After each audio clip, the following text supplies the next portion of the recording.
This is Rob Tebbutt for Boxing Social. Delighted to be joined here today by unbeaten Cruiserweight prospect Mikael Lawal.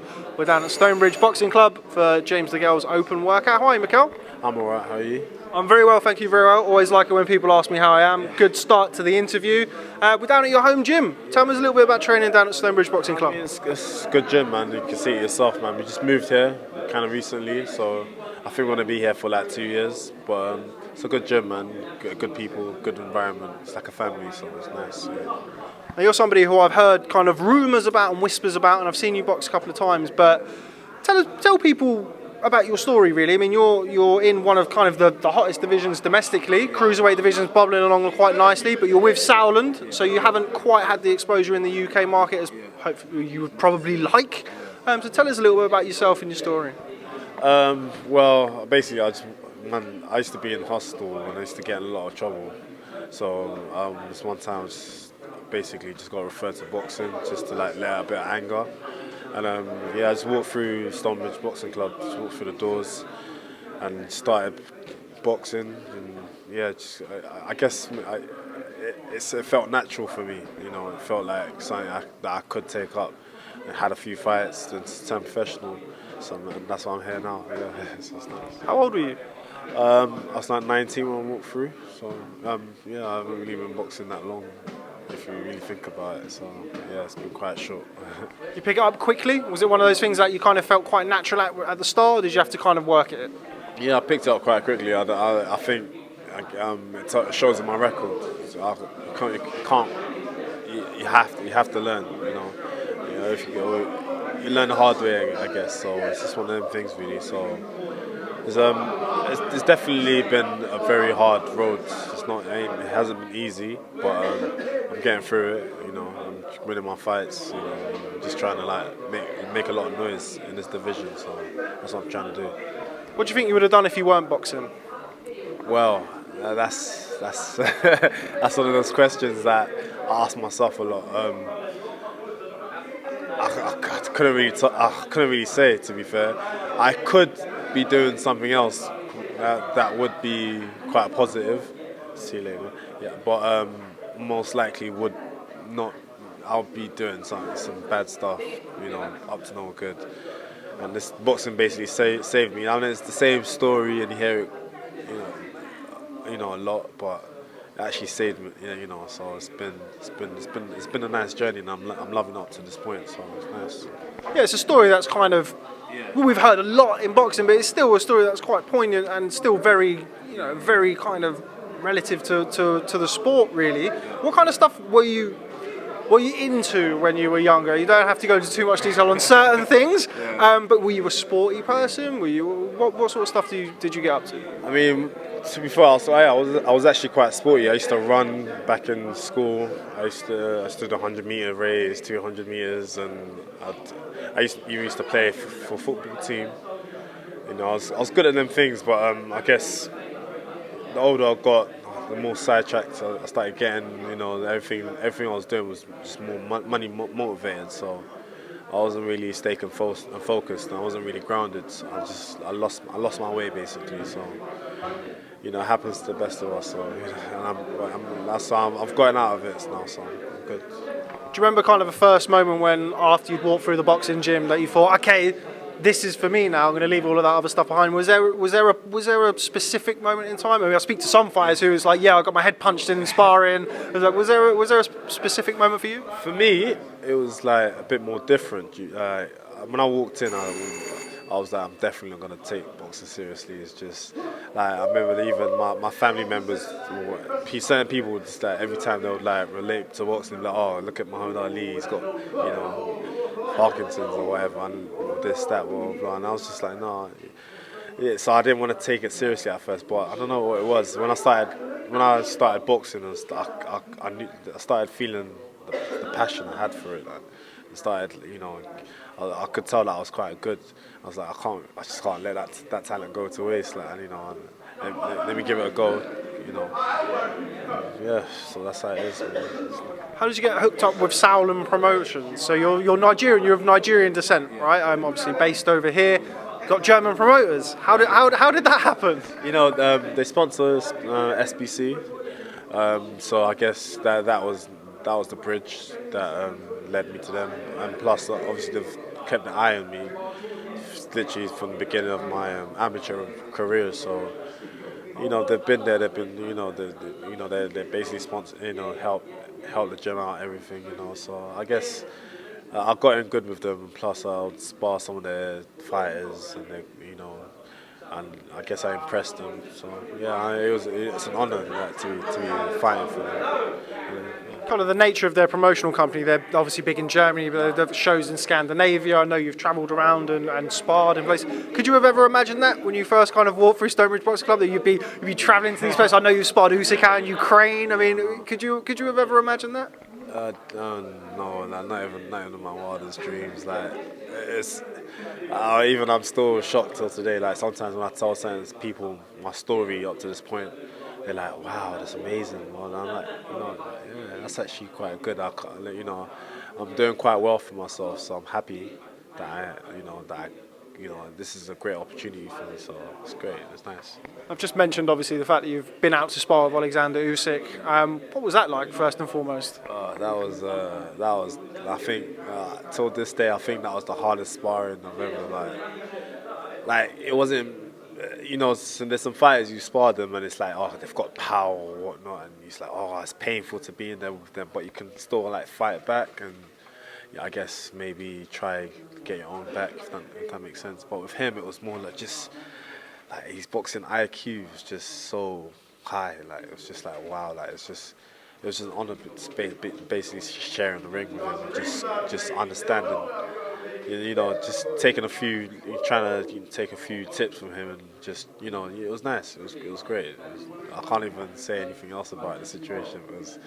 It was just hard. I'll just tell you that it was a very hard, but it was a good learning experience.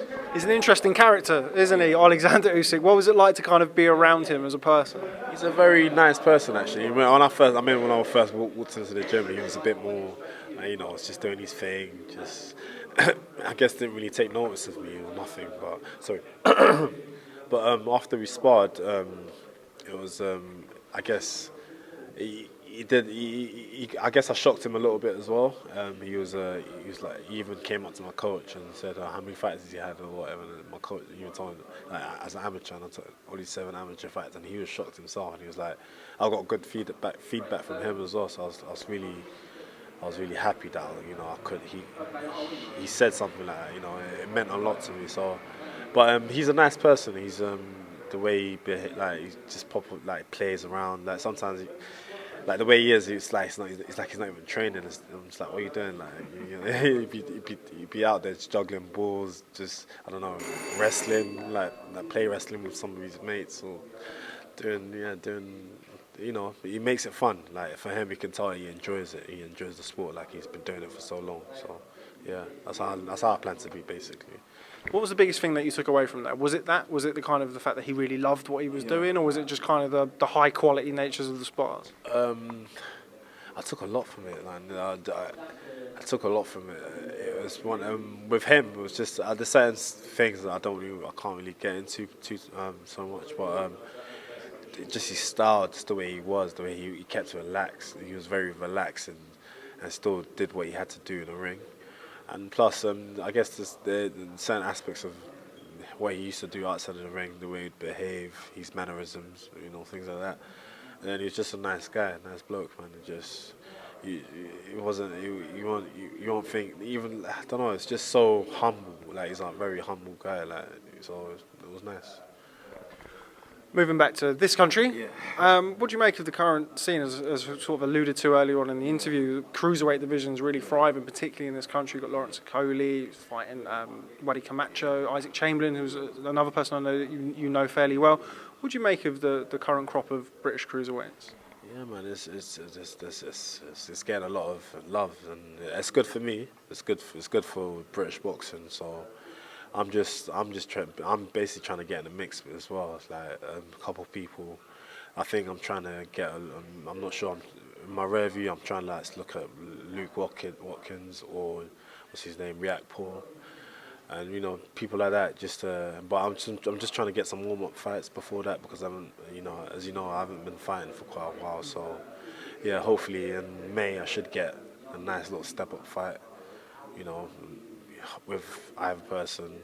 Then yeah, moving down. Hopefully get a fight with Chamberlain or something, you know, for good money, you know, and that's basically what it is really. Yeah. You mentioned May, that's on the World Boxing Super Series undercard. Josh Taylor, Noyo, and Nue. Be a good little card to get on. Yeah, definitely, man. You know, I would like to definitely meet Inoue. I met Josh Taylor, good guy. But yeah, be a good card to get onto, man. Like, a nice experience. I always love the WBSS series because it's just, I'm not sure if you've been there, but it's crazy, man. It's just like all the lights and all the like. It's just. I just want to be the main event in one of them bills one day, and that's what I'm planning to do. How soon can you expect? I mean, you've just mentioned the likes of Richard Riakporhe and Isaac Chamberlain. How soon do you think realistically it will be for you to be kind of competing with those names on a domestic level? From May, so it's not like I'm asking for too much time. Like, so from May or so, like I should. But I think Riakporhe's having a rematch with that guy. Sorry, I can't remember his name. Yeah, I watched the fight. But yeah, so I should hopefully see how that goes. Sam Hyde. Sorry about that to Sam Hyde, but yeah, so I should. Even with him as well, like I like his style. He's a good boxer. He looked very comfortable in the fight. And, you know, when I watched it, I'm not gonna lie, he looked more comfortable than Riakporhe. And it just unfortunately he got that injury, but yeah, it was a good fight. So with any of them, like I don't mind. For me, I should be able to, you know, step in the ring with either guys. Yeah. Who's your main kind of influence in your boxing career? I mean, you came to the sport late. Were you always kind of a little bit interested in the sport? Did you keep an eye on it from a very kind of casual point of view, or was it something that just kind of crept up on you? I'm gonna be honest. I didn't really know anything about boxing before I really walked through them doors. like, I know that the basic names like Mike Tyson, Muhammad Ali, probably that was it. Like I didn't really know, you know. So it's just one of them things where like I don't know, like it just crept up on me, and I just did what I had to do, and yeah, no, that's how I am. Yeah. Has it changed you now? Now you're so involved in it, you're so dedicated to your training. Do you keep an eye on other avenues in the sport? Yeah, I do. Yeah, I do. As much as I can. I try not to watch other fighters as much because sometimes I know how I am. I could watch them and just be like, oh, this, that, and think too much. So I just see what I need to do. Get my coaches, and I get my coaches especially to watch them, and it's basically my coach. I look up to my coach as well, you know, to help me to like tell me what I need to do, and like, you know, look at different fighters, look at different styles, and he basically just prepares me for that.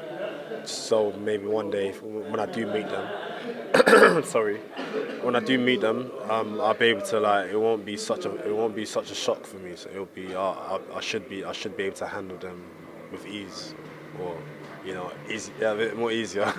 Yeah. Just finally, before we shoot, we're here today for James DeGale's open workout. He's fighting Chris Eubank Jr. next weekend. What do you make of that fight? Yeah, man. I'm not gonna lie to you. The girl's looking sharp, you know, looking elusive. And like, shots can come from anywhere with him. He's just very. It should be a good fight, man.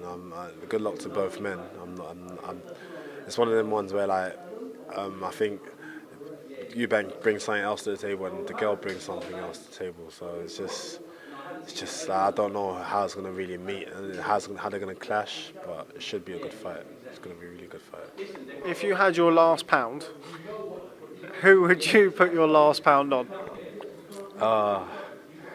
Because of boxing skill, I'll say the girl. Just yeah. I'll say the girl. I sensed the butt coming then. No, it wasn't the butt. It was I say the girl. I guess maybe the butt is maybe because he's a bit older, and that's not, you know, you can't deny that. But apart from that, I would put my money on the girl. Okay, well, Mikael Lawal, it's been a pleasure sitting down with you. Got your name right this time. Last time we spoke at Groves Eubank, you told me off. Thanks very much for speaking to Boxing Social. Look forward to seeing you back in the ring soon. If not May, hopefully before. Thanks very much. Thank you very much. I appreciate it, man. Thank you.